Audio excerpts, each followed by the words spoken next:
आज ही Doubtnut app download करें। Doubtnut पर होगा अब आपके सभी मैथ्स, केमिस्ट्री, फिजिक्स और बायोलॉजी डाउट्स का सफाया। बस अपने क्वेश्चन की फोटो खींचो, उसे क्रॉप करो और तुरंत वीडियो सोल्यूशन पाओ। Download now.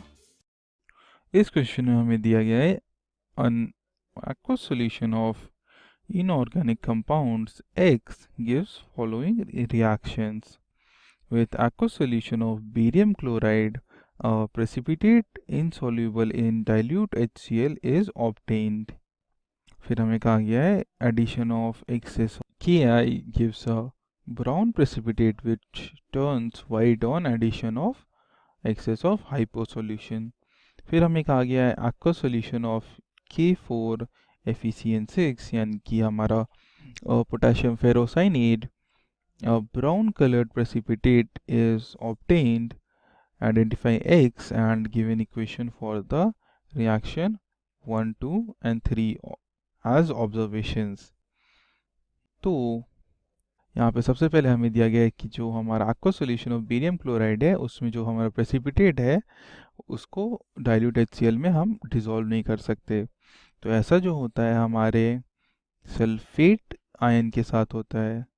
तो जो हमारा सल्फेट आयन होता है इन बेरियम क्लोराइड, हमारा BaCl2, जब ये रिएक्ट करते हैं हमें जो प्रोडक्ट मिलता है वो होता है हमारा बेरियम सल्फेट, जो हमारा वाइट पीपीटी के फॉर्म में आ जाता है, और हमारा जो है क्लोराइड आयन इन सॉल्यूशन रह जाता है।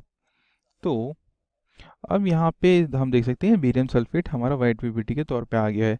ऐसा सेम रिएक्शन हमारा सल्फाइड या सल्फ्यूरस एसिड के साथ भी होता है, जिससे हमें वाइट पीपीटी ही मिलता है। बट जो हमारा सल्फ्यूरस एसिड यानी कि बेरियम सल्फाइड होता है वो हमारा डाइल्यूट HCl में सॉल्यूबल होता है। इसीलिए हमें पता है कि जो हमारा ये वाला आयन है जो डाइल्यूट HCl में इनसॉल्यूबल है वो हमारा सल्फेट है, सिंस बेरियम क्लोराइड सल्फेट या सल्फाइड के साथ ऐसे रिएक्शन देता है।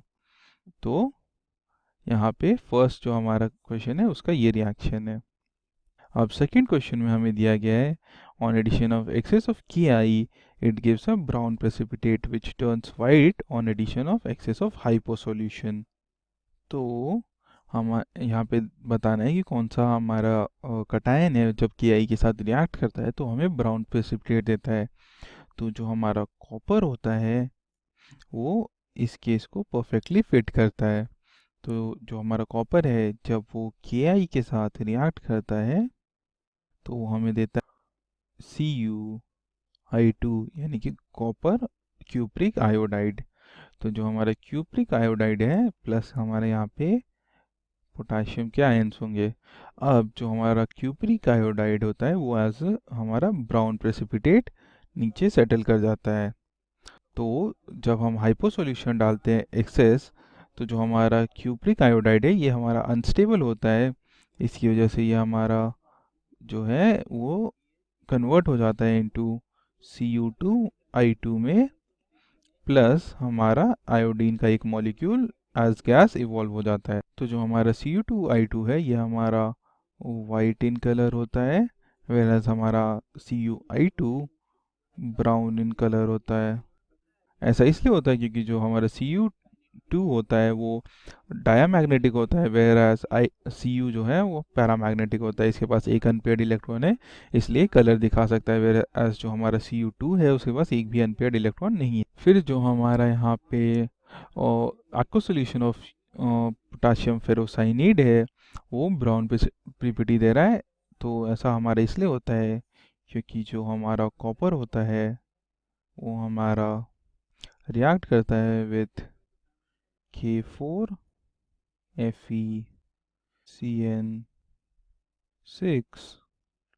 तो ये जो है हमें देता है यहाँ पे हमारा Cu2 FeCN6,